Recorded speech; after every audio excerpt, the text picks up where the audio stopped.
Hai semuanya, kenalin, aku Nazwa Nuralifa.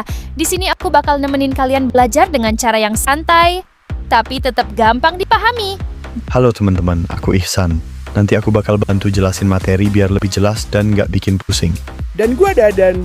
Tenang aja kalau materinya mulai ribet, gue yang bakal bikin jadi lebih santai dan seru.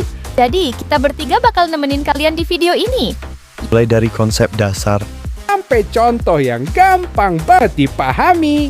Yuk, langsung aja kita mulai. Teman-teman, bayangin deh kalau kita disuruh ngumpulin data dari seluruh rakyat Indonesia yang jumlahnya ratusan juta orang. Masa iya kita harus datengin satu-satu? Bisa-bisa, belum selesai, kita udah capek duluan. Nah, tapi anehnya, di dunia nyata, para peneliti tetap bisa dapetin data yang akurat. Padahal mereka nggak nanya ke semua orang. Rahasianya ada di satu teknik penting dalam statistika, namanya sampling. Dengan cara ini, kita cukup ambil sebagian kecil data, tapi hasilnya tetap bisa mewakili keseluruhan. Nah, di video ini kita bakal bahas gimana cara kerja sampling, kenapa bisa akurat, dan contohnya di kehidupan sehari-hari. Yuk, langsung kita masuk ke materinya. Statistika itu sebenarnya terbagi menjadi dua bagian utama. Ada statistika deskriptif dan statistika induktif. Statistika deskriptif digunakan untuk mengolah dan menyajikan data, supaya lebih mudah dipahami. Sedangkan statistika induktif digunakan untuk menarik kesimpulan tentang suatu kelompok besar, atau yang kita sebut sebagai populasi. Populasi adalah keseluruhan objek yang kita teliti. Bisa berupa hasil perhitungan, pengukuran, baik data angka maupun kategori. Namun, dalam praktiknya, kita jarang menggunakan seluruh data populasi. Sebagai gantinya, kita menggunakan sebagian data yang disebut sampel. Sampel adalah bagian dari populasi yang diambil dengan cara tertentu agar bisa mewakili keseluruhan. Tapi, ada hal penting yang perlu diingat. Agar kesimpulan yang kita buat bisa dipercaya, proses pengambilan sampel atau sampling harus dilakukan dengan cara yang benar. Lalu, sebenarnya kenapa sih kita butuh sampling? Bayangkan kamu diminta meneliti seluruh rakyat Indonesia yang jumlahnya lebih dari 270 juta jiwa. Apakah mungkin kita mendatangi semua orang satu persatu? Secara teori mungkin, tapi dalam kenyataannya, itu akan memakan waktu yang sangat lama dan biaya yang sangat besar. Nah, disinilah sampling jadi solusi. Sampling adalah cara mengambil sebagian kecil data yang dianggap bisa mewakili keseluruhan populasi. Dengan teknik yang tepat, hasil dari sampel kecil ini bisa sangat mendekati hasil jika kita meneliti semua data. Contohnya bisa kita lihat pada quick count pemilu. Untuk mengetahui hasil sementara, tidak semua TPS dihitung secara langsung. Sebaliknya, hanya sebagian TPS yang dipilih secara acak dengan perhitungan statistik. Dan hasilnya, ternyata cukup akurat dan mendekati hasil sebenarnya. Jadi, sampling itu bukan sekadar mengambil sebagian data, tapi cara cerdas untuk memahami keseluruhan tanpa harus meneliti semuanya. Dalam pengumpulan data, terdapat dua metode utama, yaitu sensus dan sampling. Sensus adalah metode pengumpulan data dengan mengambil seluruh anggota populasi tanpa terkecuali. Contohnya seperti sensus penduduk nasional atau daftar pemilih tetap, sedangkan sampling adalah metode pengumpulan data dengan mengambil sebagian dari populasi yang dianggap mewakili keseluruhan. Contohnya seperti quick count, kemudian survei kepuasan, atau penelitian ilmiah. Di era modern, sampling menjadi penting karena lebih cepat dan hemat biaya, tanpa mengurangi akurasi setelah tekniknya tepat. Lanjut kepada konsep populasi dan sampel. Populasi adalah seluruh objek atau individu yang menjadi fokus penelitian. Sampel adalah sebagian dari populasi yang diambil untuk mewakili keseluruhan. Contoh, dari 5.000 mahasiswa, diambil 200 sebagai sampel untuk mewakili keseluruhan. Definisi sampling. Sampling adalah proses pengambilan sebagian data dari populasi besar untuk mewakili keseluruhan. Semakin besar ukuran sampel, umumnya semakin baik representasinya. Teori sampling, terdapat suatu hierarki atau tingkatan konsep yang tersusun dari yang paling besar hingga yang paling kecil. Tingkatan pertama adalah populasi, yaitu seluruh objek atau individu yang menjadi sasaran penelitian.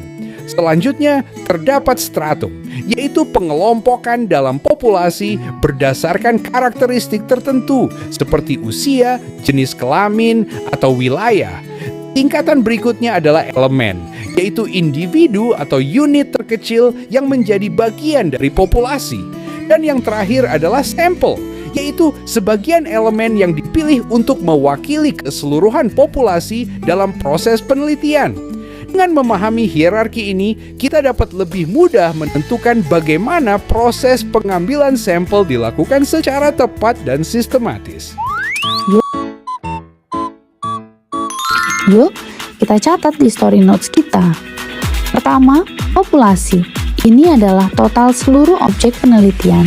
Seperti semua teman di kelas ini, semua ikut. Kedua, strata. Ini adalah pembagian populasi menjadi kelompok yang tidak tumpang tindih. Misalnya, kelompok teman zombie dan teman manusia. Ketiga, elemen. Ini adalah individu dalam populasi. Contohnya, aku sendiri. Dan terakhir, sampel. Yang ini adalah bagian dari populasi yang dipilih untuk penelitian. Seperti aku dan teman sekelasku ini. Nah, sekarang kalian sudah tahu ya, mudah banget. Pada bagian ini, kita akan membahas mengenai tipe-tipe populasi dalam teori sampling. Pemahaman tentang jenis populasi ini sangat penting, karena akan menentukan bagaimana kita mengambil sampel dan melakukan penelitian secara tepat. Populasi sendiri tidak selalu bersifat sama. Oleh karena itu, populasi dapat diklasifikasikan berdasarkan beberapa aspek, yaitu berdasarkan keadaan, jumlah variabel, dan juga ukuran populasi. Kita mulai dari yang pertama, yaitu berdasarkan keadaan. Populasi berdasarkan keadaan dibagi menjadi dua, yaitu populasi homogen dan populasi heterogen.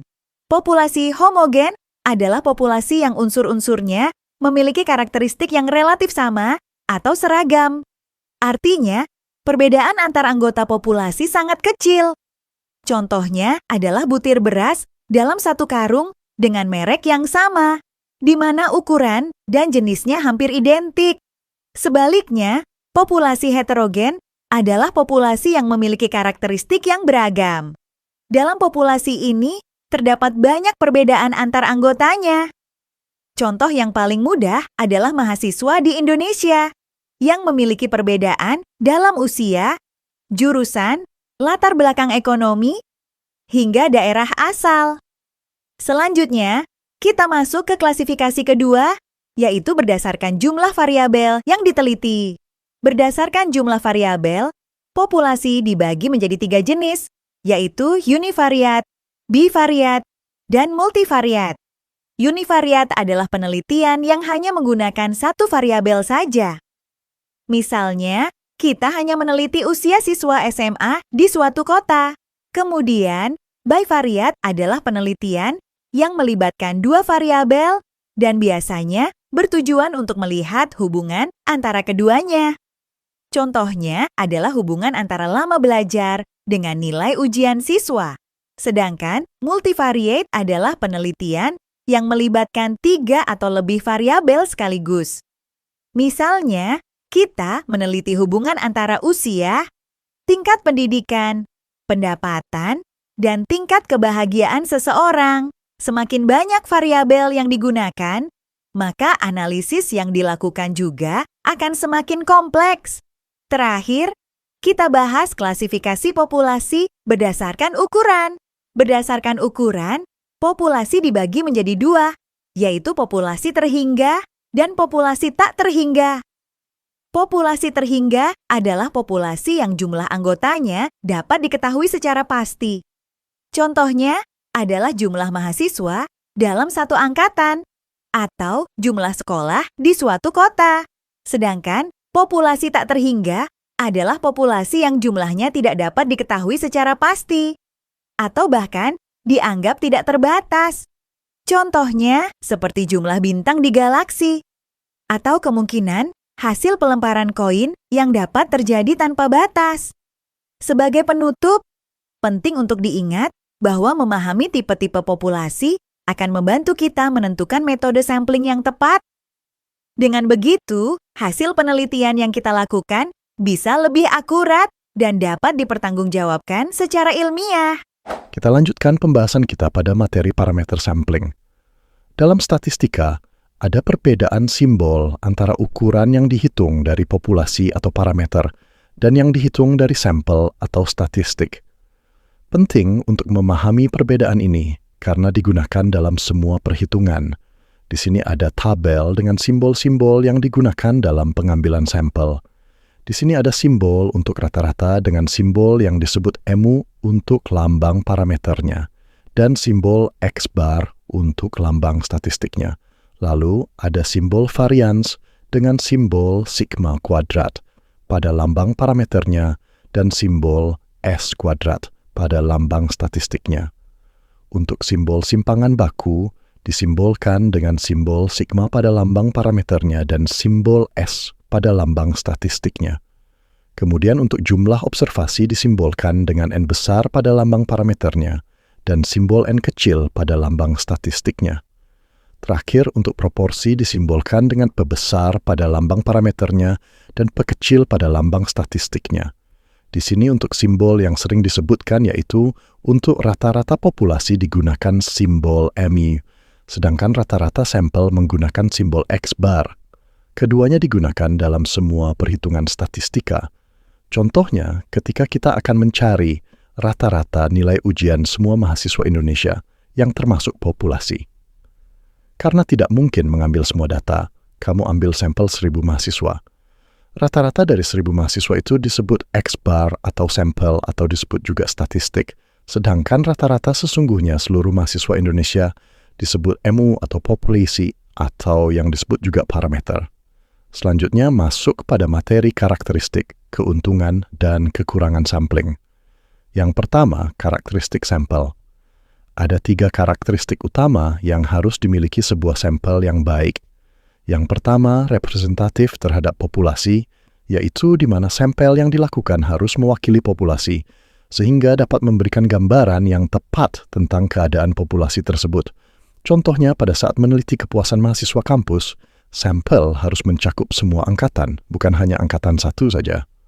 Kedua, dapat didapatkan melalui mekanisme probabilitas, yaitu di mana ukuran sampel dapat didapatkan melalui proses garis miring mekanisme probabilitas. Jika ukuran sampel lebih besar dari minimum yang dihitung, itu justru semakin bagus atau semakin representatif. Contohnya, sampel dihitung dengan rumus Slovin menghasilkan minimum 286 orang. Jika kamu ambil 350 orang, itu lebih baik. Yang ketiga, efisien dalam waktu dan biaya, yaitu kegiatan sampling relatif dapat diselesaikan dalam waktu yang relatif singkat, dengan biaya yang lebih minim dibandingkan sensus total. Contohnya, pada survei kepuasan 300 mahasiswa bisa diselesaikan dalam 2 minggu, jauh lebih cepat dari mendatangi semua 5.000 mahasiswa. Materi kedua, yaitu aspek penting dalam sampel. Selain 3 karakteristik tadi, ada 4 aspek penting yang harus diperhatikan saat mengambil sampel, yaitu yang pertama, representatif, yaitu sampel yang dikumpulkan mampu mewakili populasi dengan baik. Ini adalah syarat paling mendasar. Contohnya jika populasi terdiri dari pria dan wanita dengan perbandingan 50:50, maka sampel juga harus mencerminkan perbandingan tersebut. Kedua, adekuasi atau memadai, yaitu ukuran sampel harus memadai atau cukup sehingga dapat mewakili populasi. Jangan terlalu sedikit. Contohnya, populasi 5.000 orang, maka sampel minimal yang diambil adalah 357 orang. Mengambil hanya 20 orang tidak memadai.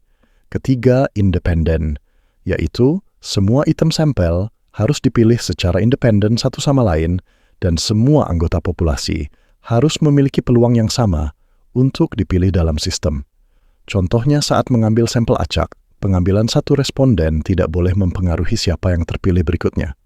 Keempat, homogeneity atau keseragaman, yaitu tidak ada perbedaan yang terlalu besar pada karakteristik populasi yang diteliti agar hasil lebih akurat.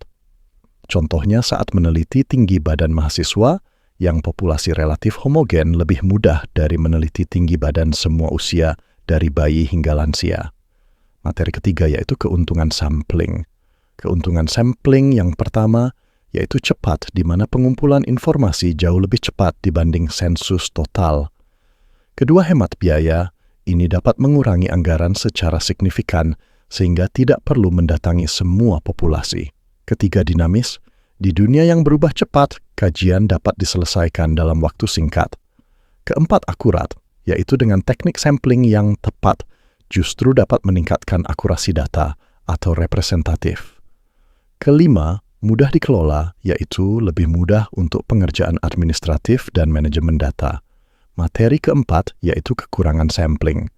Kekurangan sampling yang pertama adalah tidak selalu cocok, di mana sampling tidak layak jika informasi setiap unit individual diperlukan, misalnya sensus penduduk untuk KTP.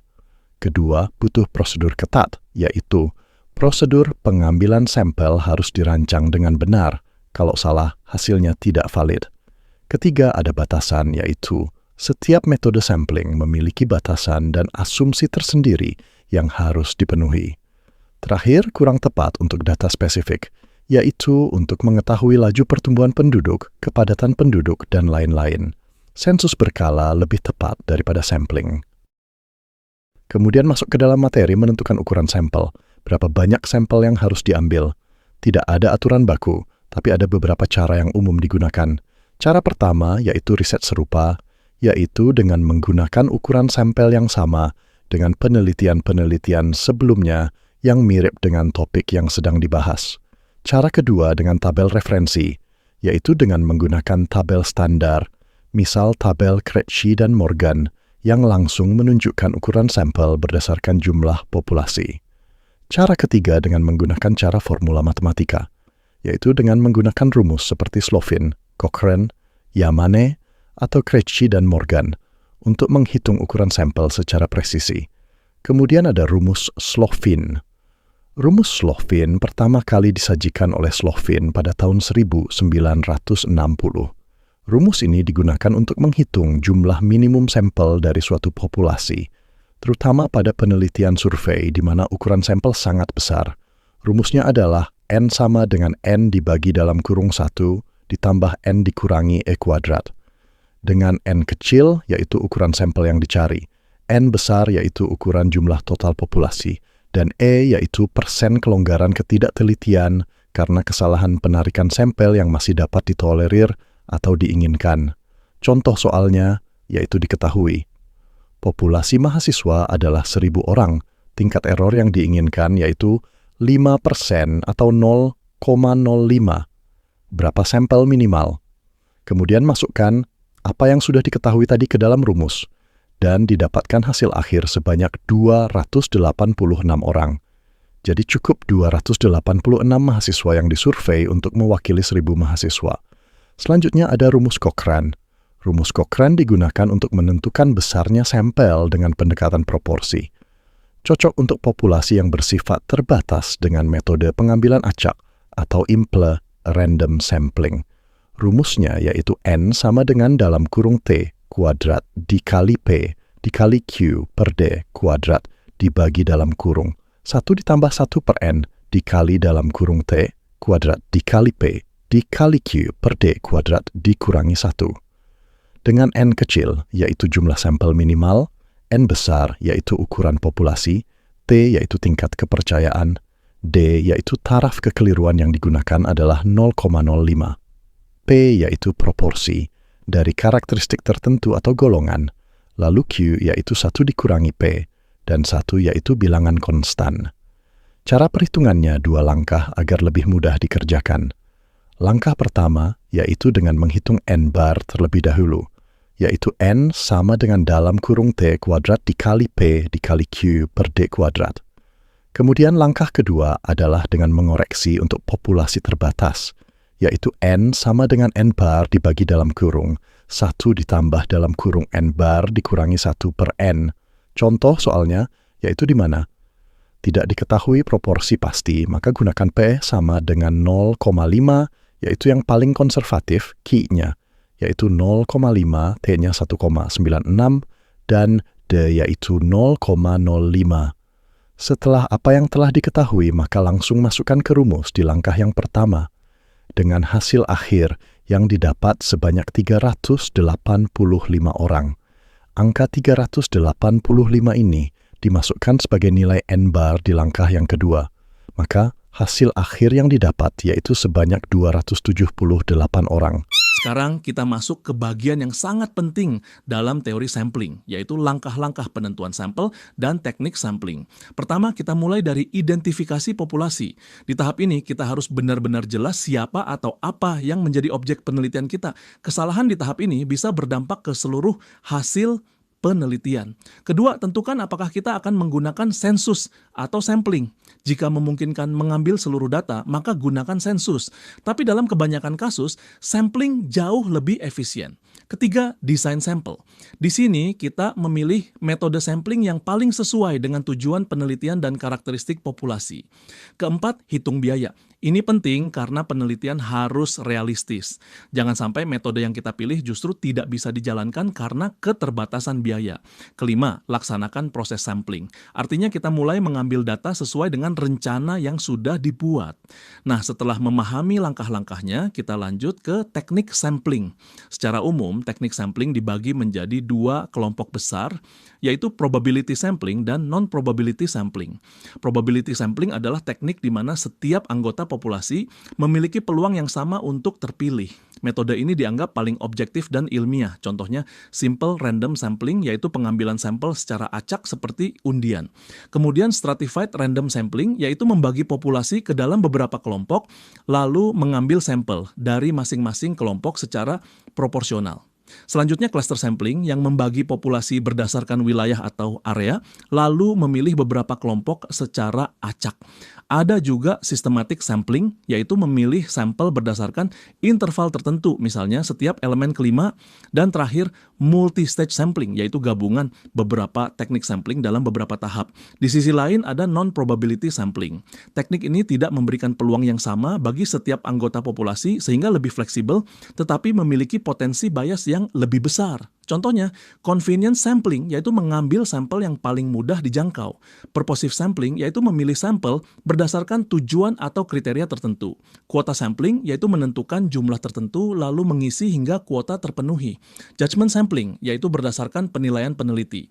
Dan snowball sampling, yaitu teknik yang berkembang dari satu responden ke responden lainnya.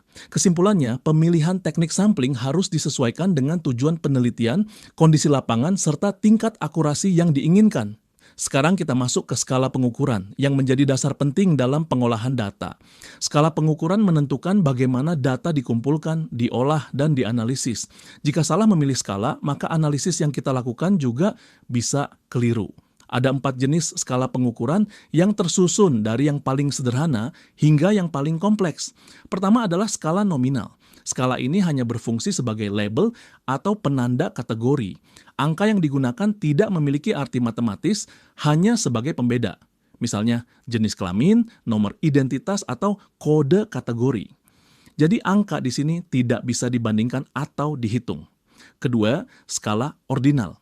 Pada skala ini, data sudah memiliki urutan atau peringkat. Kita bisa mengetahui mana yang lebih tinggi atau lebih rendah, tetapi tidak tahu selisih pastinya. Contohnya seperti ranking lomba atau rating bintang 1-5.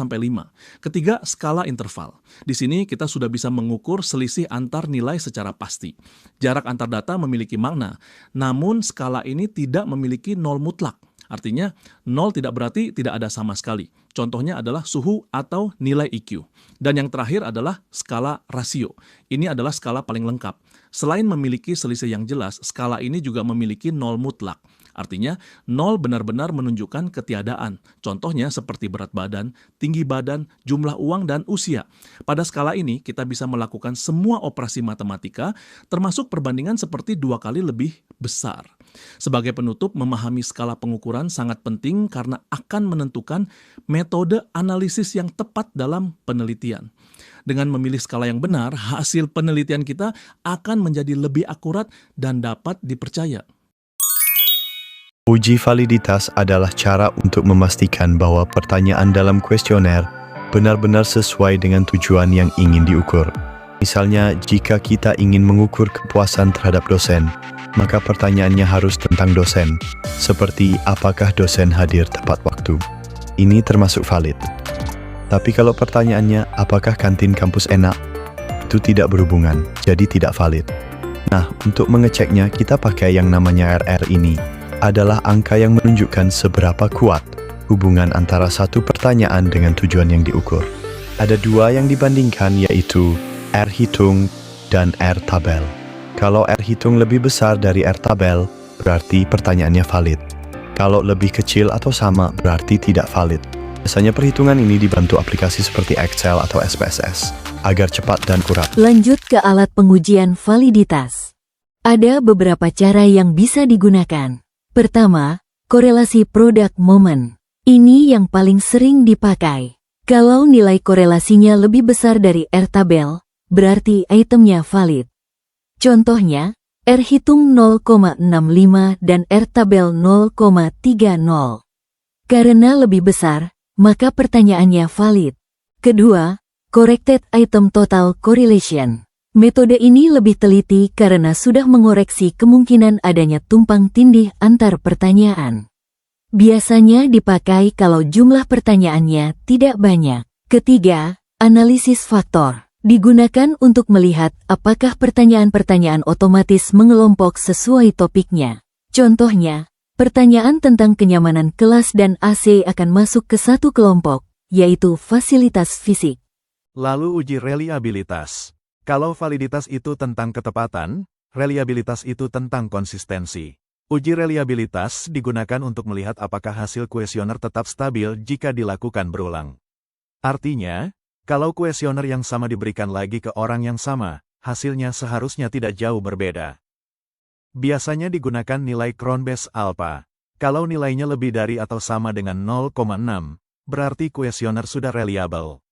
Contohnya, alpha 0,78 berarti reliable, sedangkan 0,45 berarti belum reliable dan perlu diperbaiki. Contoh sederhana, misalnya kamu menyebarkan kuesioner ke 30 mahasiswa. Lalu seminggu kemudian, kamu sebarkan lagi ke orang yang sama. Kalau hasilnya hampir sama berarti reliable. Kalau berubah jauh berarti tidak reliable.